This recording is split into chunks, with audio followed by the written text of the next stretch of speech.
Miaka iri ya aikari ya Kiserian kaunti-ini ya Kajiado ikoretwo ari ya mitangiko, mithira ndikoretwo ari mihuthu kumana na guthukaga kwa barabara.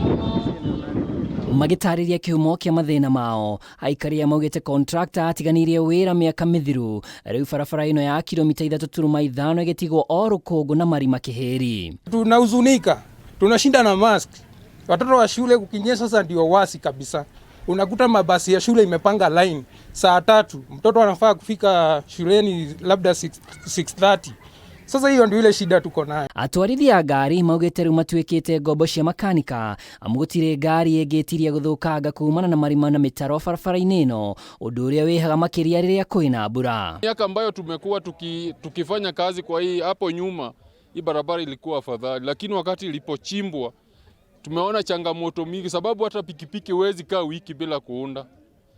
Tumeumia, hata unashindwa hii 50 unapata utapelekea watoto ama utatengeneza pikipiki. Tunasema ya kwamba barabara yetu tulikuwa tumetengeneza, kuna wahisani walikuwa wamejitolea wakatengeneza wakamwaga maram, walipoona ya kwamba imetengenezwa wakaleta wa China wakakuja wakatengeneza barabara, wakatuachia barabara ikiwa shamba.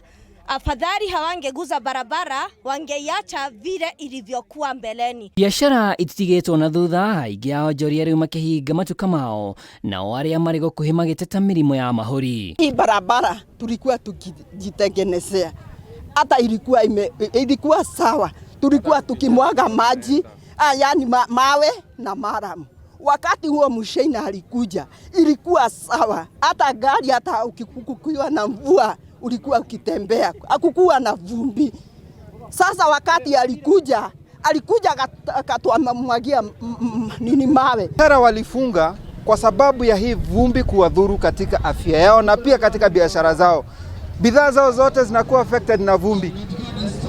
Unaweza imagine kodi ambao wangekuwa nalipa Kenya government hawalipi sasa hivi. Tangu hiyo miaka 10 ya Kibaki ya uhuru, sasa hii ni ya Ruto. Nani atatusaidia? Kama wa viongozi wale tulichagua wameshindwa, kwani tulichagua viongozi vipovu? Hawaoni hii barabara vile inakuwa, na wanapitaga tu wakikuja kuomba kura, wakienda kwa mazishi kupeana ahadi ile hawatimizi. Grifotera Kameme TV, retorya kwa ni Mwaura wa Ndung'u.